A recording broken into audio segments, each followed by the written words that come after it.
Welcome to the secret underground laboratory, Recovery and Salvage, where rude mechanicals do magic.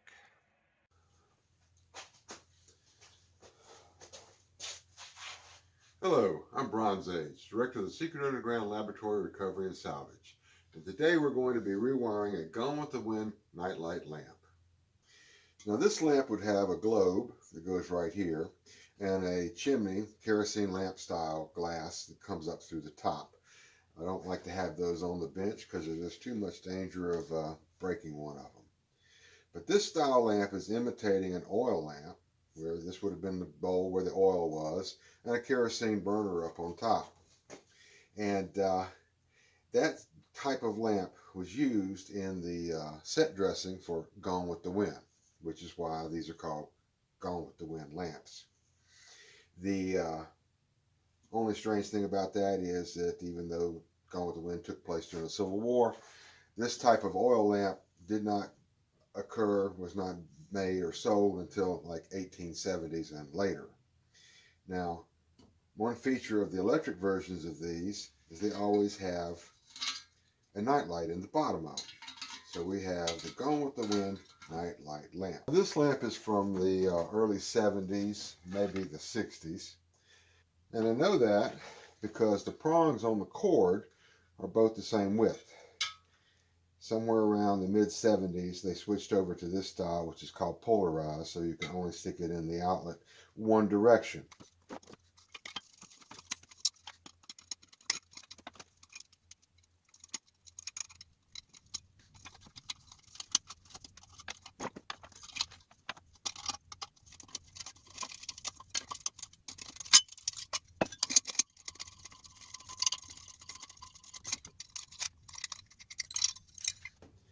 Now, putting the lamp back together starts with the base, and I like to always have the pipe bolted to the base, top and bottom like this, because it makes it much easier to put the rest of it back together. And also always add some of the thread locking compound.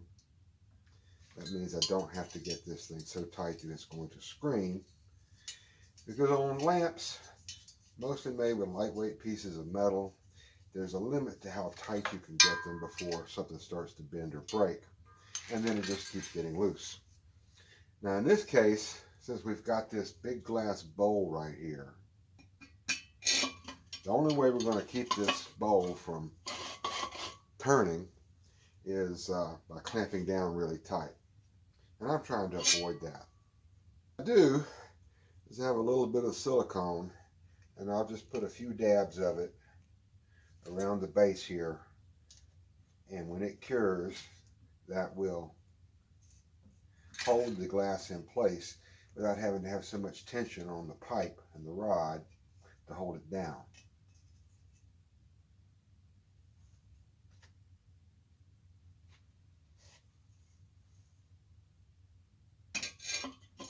Now originally the top was held down to the bowl with just this nut, but I really don't like that. That's not a good way to do it.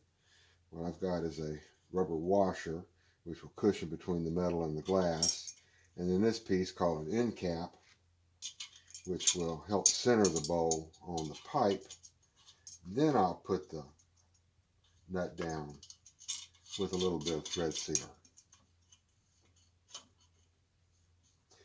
And since I'm using thread sealer and the rubber cushion, I only need to use this finger tight. I don't have to squeeze it so tight that I'm actually putting real stress on the glass. What's more, with this nut in place, that means that anything on top of here can't press down on the glass either as I tighten it down. This is the socket that was in the lamp when it was brought in. It's the type you'd use in a regular table lamp, and definitely not original to this lamp. It's made in two pieces. It snaps together like this. And the problem with it is that it kept coming unsnapped every time they tried to change the light bulb. So what we're going back with is the original type, which is called a hickey socket. And this is socket mounted on this little bracket here called a hickey. I have no idea why. But any kind of in electrical work, any kind of little bracket that holds two things apart, it's called a hickey. And it will go like this right there. And that's how we're going to put the lamp back together. The trick here is that the hickey is put on before the socket is. Two separate pieces.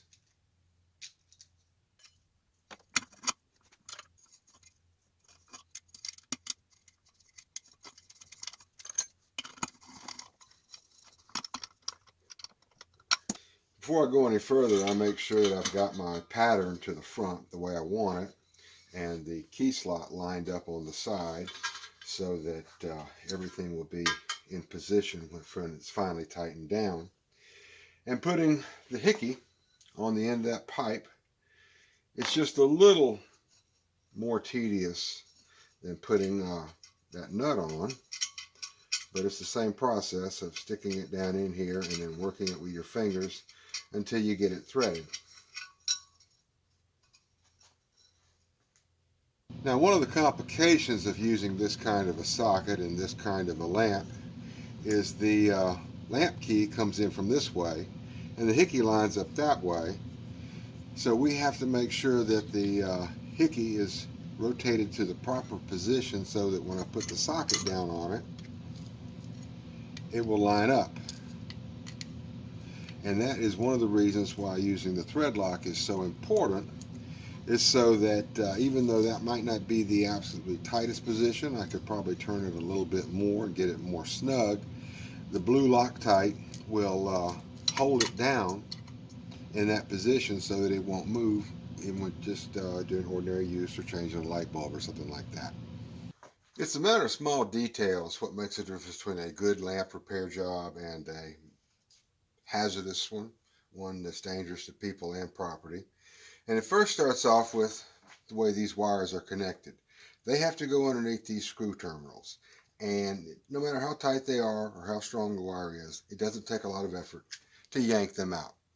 And that's likely to happen if somebody is walking through a dark room and they catch the cord and they trip over it, and it could actually pull the wire out. What that means is that you now have two live wires hooked up to the electrical system inside of that steel pipe. And it's entirely possible for someone to bend down, pick up the lamp, and be shocked, electrocuted. It could get very bad. It also could get hot enough it could set something on fire. So to relieve that possibility, in an ordinary lamp with a socket like this, there is a knot tied in the lamp cord, and that prevents it from being pulled down into the pipe if the lamp gets kicked off the table. Now, in this type of lamp, we're really not going to be able to do that because this hickey socket doesn't leave us a lot of room. It would be possible, but be very difficult to get it back on, putting it together. Fortunately, there's a very good alternative. Since the base is open, I can pull the cord through like this and tie a knot in it, and that'll serve the same purpose. No way that anyone could pull the cord out of the lamp pipe. Now, with these two pieces together like this, I can push it up the pipe and hope that I don't get too much resistance.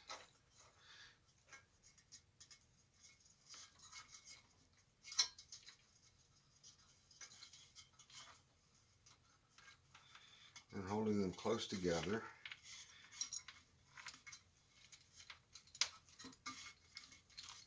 they come right out the top. Another detail, which is very important, is that all these wires are stranded, which means there's many little wires in the bundle. And when they're going to be put underneath the screw terminal, like in the socket, the ends have to be soldered, or what they call tinned, so that they all bind together and they don't spread out like this, which actually makes it pretty much impossible to get a good tight connection. This cord set, which came with the ends already tinned, is ready to go. This one was never done. I'm going to have to do that myself. I'll clip them off just a little bit shorter. And then I take the soldering gun and just put a little drop of solder on each wire.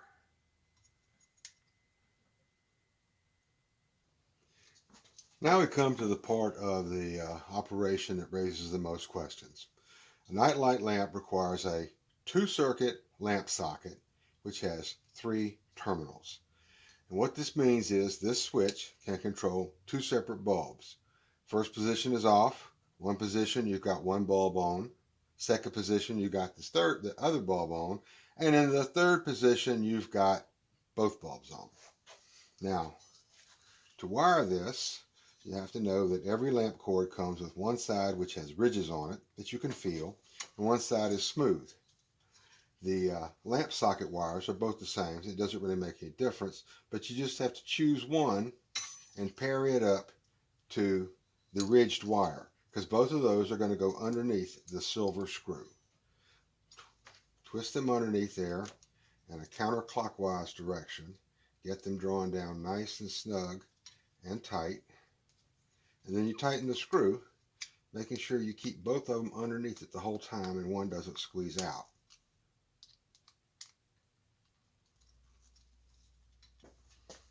Smooth wire will go underneath the brass colored screw.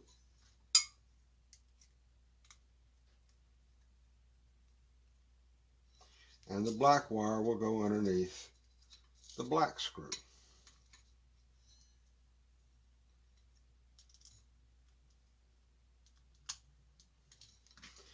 Take the key off and pull all the wires down, pulling this towards the pipe.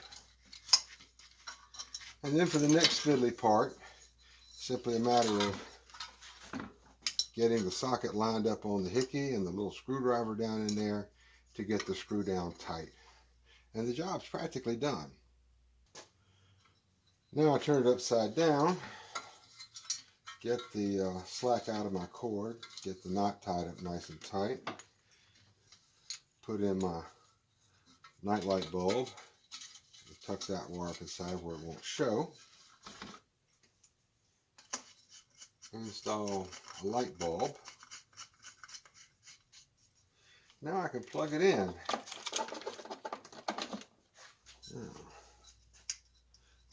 Okay, so off, night light on, top light on, both, and off again. This is Bronze Age, and I thank you for sticking through this video all the way to the end. Appreciate it if you would click the like button. If you haven't already subscribed, please do. We'll have another video coming out soon, and again, I thank you for being here.